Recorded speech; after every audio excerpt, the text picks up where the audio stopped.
All right. Morning, everybody. Shawn Clement here from the Richmond Hill Golf Learning Center and ShawnClementGolf.com. Going to show you today how to anchor your release with the help of our little buddy here. It's called a Lunge Whip. And you can get a Lunge Whip at any tack shop, which is a place where they sell horse saddles and all kinds of horseback riding equipment. It's only $25. It acts very much like a golf club. It's got a firmer side to it here, like it acts like the shaft of a club. And then you've got, however, a much softer side of it and that little whip at the end. And this is something I use, all the time for some of my students who don't listen to me. No, just kidding.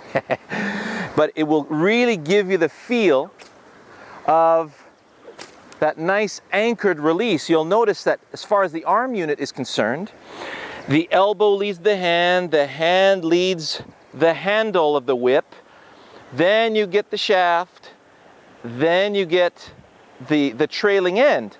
And we always talk about how the club head is the last thing to start on the downswing. Well, this will really give you the feel of it, because if you do it too early, you'll hit yourself. Don't whip yourself. I'm going to whip a few of the weeds over here, so you'll see just how accurate this is. So you notice I'll get my position here, and because that leaf at the end of that small tree is my target, you notice how I'm not releasing this thing too early. See, if I did, woohoo, it's getting a little too close for comfort here, all right? So elbow leads hand, hand leads whip, and then I anchor. You'll feel how I gotta anchor the whip by pulling back on it, and that's where you'll feel that nice little snap. And when you feel that snap, you'll feel how the end of the whip gets very taut, okay? So the sensation of this straightening, the tautness of it, is what you want to get out of this. And that's where you want to feel it gets taut, right at your target. There we go, okay?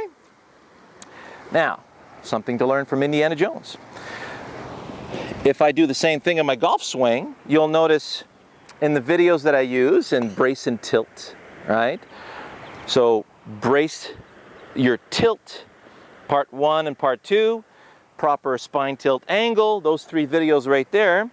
What's really good about how we're bracing before the arms are coming down, because as your arms are coming through toward the target, you want to feel this deployment here.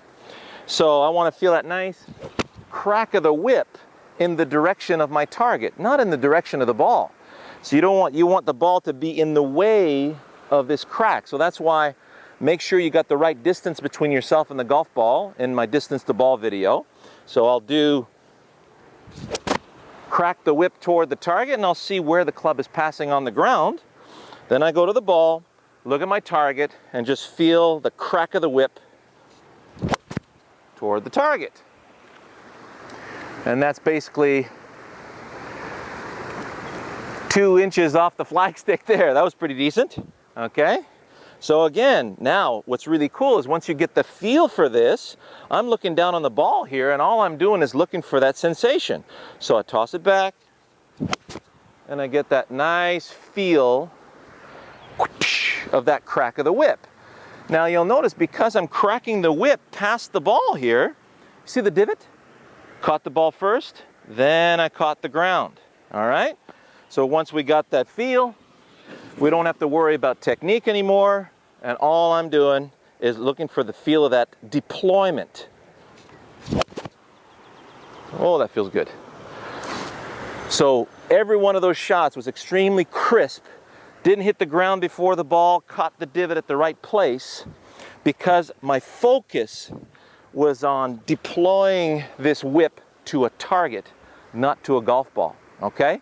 So enjoy that. Go pick one of those up at your local tack shop. They're all over the place, and wherever you see horseback riding. And let me know what you think.